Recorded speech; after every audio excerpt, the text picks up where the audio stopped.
Tobin Stokes is a prolific Canadian composer and songwriter. He is the one people call when they need words or music put to words for everything from opera to Olympic ceremonies. He is a piano player, a talented percussionist, and an expert in many musical traditions, from jazz to Inuit throat singing. It is my pleasure to welcome Tobin Stokes to Studio 4 to tell us more. Good morning. Nice to see you. Nice to be here. Your musical beginnings, grade 1, 2, 3. Were you playing an instrument, singing a song, what? I was, before grade 1, I was playing piano. I had piano lessons. And before that, my mom was a piano player. So I was playing underneath the piano with my Lego, things like that. Of course you were. Yes, I was. And then I would stand up to get something and hit my head. So all these things had an early effect on me. So you absorbed music? Absolutely, I did. A lot of Chopin, yeah. And were you living in Powell River at the time? Yeah, this is Powell River, yeah. Because I know from your bio you were a member of the Powell River Boys Choir. A charter member at 7 years old when the choir began, and that was the beginnings of the Powell River, what eventually became the Powell River Academy of Music, which is going strong. Well, as you know, the mayor up there. I do know the mayor up there. Stuart Elsgard, a great promoter of the arts and culture and all of that. So how did you learn to compose? What does it mean, compose? Well, compose is to write music, but to make a living at composing, you write music for certain things. You try to fit your music into what people need. In some cases, it's almost like a service. You're providing the music that somebody needs for a certain event or a certain show or a project. So somebody writes a libretto for the opera, writes the story, then gives you the story, and then you put the music in? That's right, yeah. Yeah. After the story's written? Yeah, yeah. How do you learn to do that? Well, you just learn, I think you learn to try to understand the words and be true to the words and let that filter through the music and tell the words musically at the same time. Sure. Yeah. My first opera, I wrote the words myself as well. So sort of as an experiment, I did the two at the same time. And your first opera was called? The Vine Dressers. Oh. Yeah, and that was produced at the Belfry Theatre in 2001. Yeah. Of course, I love the Belfry Theatre. I support the Belfry Theatre. I'm a big fan of the Belfry Theatre. Me too. It's one of the great theatres in this country, and certainly the Victoria people support the theatre as well, as you know.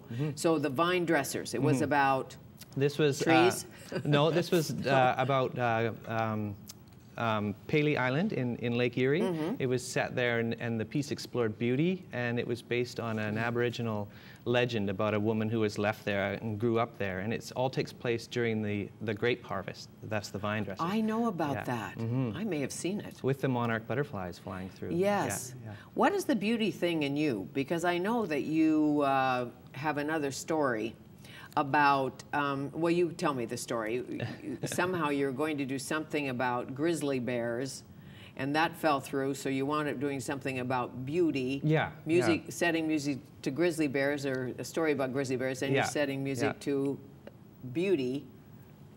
Okay. Make the connection. Sure, I'll make the connection. Okay. I got a call to write the music for a film for the BBC in late November, and it was a show that would also end up on The Nature of Things.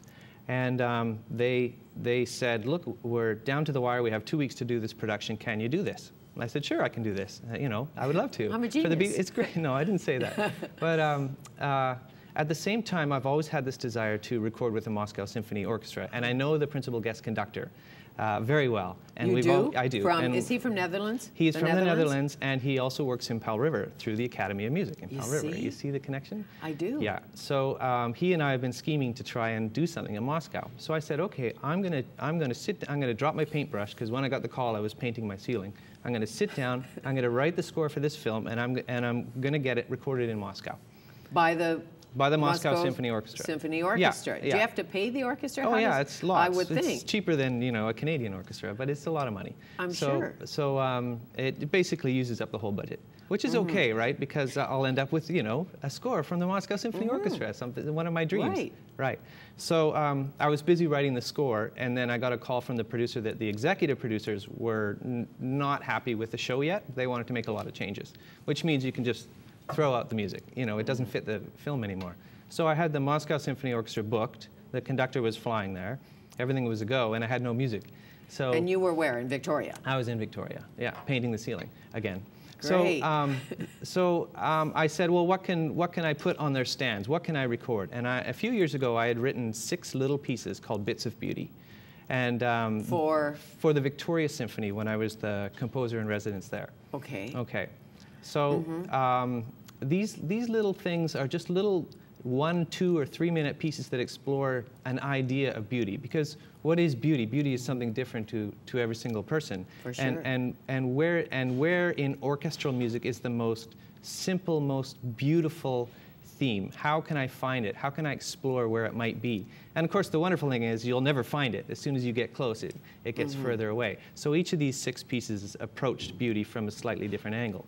So that was some of the music I could record there. And the project Bits of Beauty is an idea that I had that I will always be writing these little segments whenever I get an idea. So by then, I had 6 more ideas floating around on scraps of paper or on my computer or in my head. So I wrote 6 more of them, and that gave me 12.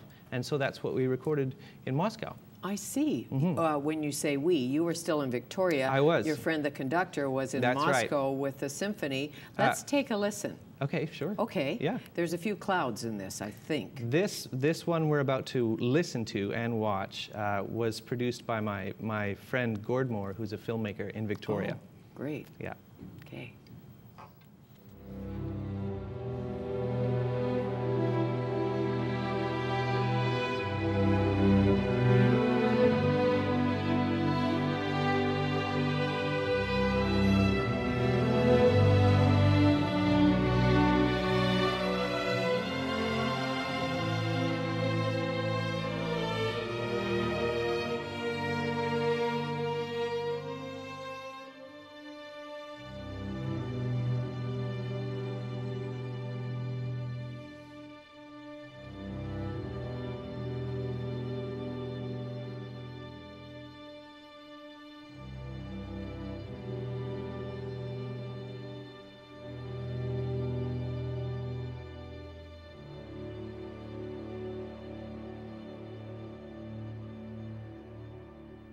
So, 12 bits of beauty. So far. So far. Yeah. There will be more bits of beauty. What do you do with the bits of beauty? Do you call Hollywood and say, I've got some bits of beauty, and if you're making a major motion picture, I think you could use this? Well, I think they're available for orchestras, and the nice thing is that we can hand the whole portfolio to an orchestra, and they can pick and choose a few that they like to make up the amount of time that they want to spend with my music on, you know, and or the other idea is that they'll eventually all be on YouTube for people just to enjoy. Sure. Yeah. When you're having a stressful day. Sure. Take a couple minutes off. Let the clouds flow and listen to the yeah. beautiful symphony. Yeah, that's the idea. For sure. Because, you know, when you work at something as closely as you do, you totally understand what goes on in your studio, and you have a keyboard, and you have drums, and you have action, and you have equipment. But for those of us who have never composed, have no idea what you're up to in there. So how does it work? Example. You have a free-form piano, or you have a keyboard, and there you are, and somebody says to you, I've got this television show. It's about horses. Sure. And cowboys and Indians. And, and I need you to put some music to it. Where do you start? Well, first of all, you say, well, let's have a look, see what you have for images. Let's find out if it's fast-paced or slow-paced. Let's find out who the audience is. Right. Let's find out how soon you need it and what the budget is, and let's figure out what we can do. Okay, so like a show like Cavalia, the under the big top show where the horse runs the show, but the actors are stellar, and as you know, the founder was originally with Cirque du Soleil. The music in Cavalia is beautiful. And I don't know if the horses started, I guess the horse show came together, then they brought in the cello and the voice. I'm not sure. I'm not sure either. I don't know how they put it together. Yeah. What about like a big event, like Olympics, the Olympiad? Okay, yeah.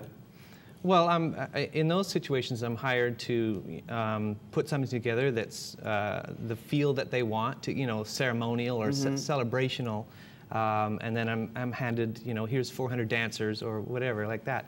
One of the most interesting pieces I ever did for large production was with the 1994 Commonwealth Games. Oh. And they asked me to write the athletes' parade, the music for when all the athletes came onto the field. So they asked for 20 minutes of music. But they wanted it in 5-minute segments or 4-minute segments so they could, on the fly, add to it if they needed to. So the piece ended up playing for 57 minutes. Just the same piece over and over, but it was built in segments, so it could be used over and over. Yeah, so that had a big ceremonial, kind of a catchy sound to it. And 57 minutes was absolutely enough. You certainly never wanted to hear the piece again after that. Well, maybe you did if you were in the games and won. Yeah, that's true. You know, but because we all can go to a sporting event and look at the hockey song. Right? I gave hockey a crack night. At that too. Did you? I certainly did. Yeah. Well, you remember Hockey Night in Canada when they changed that. Yeah. There was that was a big upset. Huge cry. That changed the game. Sure did. Yeah. And now you can write a song for the Canucks because they are going to win the cup. Sure. Well, they can call me. You know, I would love to. Yeah. So when you need work, Tobin Stokes sitting home thinking, "Where's the next gig?" Do you have an agent as a composer? I don't. And I don't promote myself other than a website. I just wait for the phone to ring. And if it doesn't ring, great. If it does, great. I found this way of marketing myself where I don't really market myself. You know, I just relax, and if it happens, great. And if it doesn't, that's okay. There's plenty of other composers who also need work. Right. And, Sure, but great. Word of mouth. I know you did the Saving Luna film. Yeah, I co-composed that with another composer. Yeah. And is it easier for you to collaborate or work on your own? I mostly work on my own, so you know, as composing. But collaborating is great, like in the theater world or in the operatic world. There's a lot of collaboration that goes on. For sure. But as a composer, it's usually I'm on my own. Yeah. And as you studied, and I know you studied percussion, went to school, and took many courses. Did you have a favorite composer? Somebody you thought, I'm influenced by Verdi, or I'm influenced by... No, not really. You know, I'm influenced by so many things. David Foster. Yeah, no, I am influenced by David Foster. I actually went to his studio for a few days in my early 20s to figure out if that's what I wanted to do. Really? Yeah, and he's a great host. He just let me have his studio and let me observe, and I decided Los Angeles was not the place for me. Yeah. Why? It just wasn't, I don't know, I can't explain it. I'm more intuitive, and it just didn't feel right. It wasn't meant to be there. Not your scene. Yeah, no. Live theater. No. Live theater, I love live theater.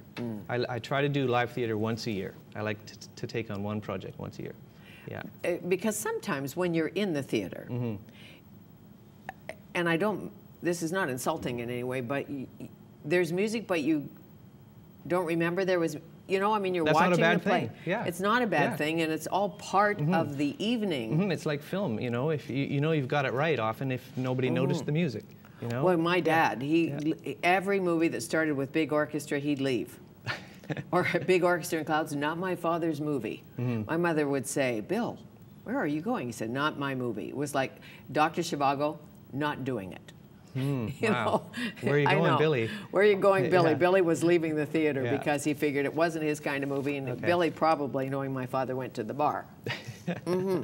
So a dream job for you. A dream job. Piano concerto. I just got it. I've done a piano concerto, and that was a dream job. But my new dream job is writing an opera for City Opera Vancouver, which is the local chamber opera company. Yes. Yeah, and we have a big project that we're just about to get underway. And it's going to take a year, and we will produce. We will create an opera set in the Iraq War. Wow. Heavy topic. Heavy topic. Yeah. Emotional topic. Absolutely. Tough topic. And necessary way. I'm interviewing a comedian tomorrow who has a one-man show called Basic Training. He was in the U.S. Air Force, and he decided he'd rather wear sequins than a uniform, so he was part of the troop. But his one-man show is very serious because it's about basic training and war, but it's also about fun and all the other things that go on. There's not a lot of fun in this project, in this opera, in who's, this libretto. Who's with you on it? The Annenberg Foundation is paying for the creation of the opera, and the librettist is Heather Raffo, and she lives in New York, and it's all based on Marine's story, and his name is Christian Ellis, and he's currently living in Seattle. So it's his story, it's Heather's libretto, and it's my music. It's coming together with City Opera Vancouver. How interesting. So, but do you actually get to meet him I've Like, met of him. course, you'll meet her, but with all the technology today, you can work in your studio, she can be in New York, That's and you right. can somehow put an opera together. That's right. We can. But Fascinating. we'll be workshopping it here in Vancouver, and we're about to audition singers for that here in Vancouver. Really? And we'll be workshopping it. Yeah, we'll be workshopping it in the end of May, in July, How and September, great. and then next May as well. with Looking for a orchestra. mezzo-soprano, are you? We are. Are you? Jeannie Stillwell, friend of mine, Toronto. I hope she'll audition. I hope she will too. Thank you. Thanks very much. Nice to meet you. You as well. Tobin Stokes, a composer.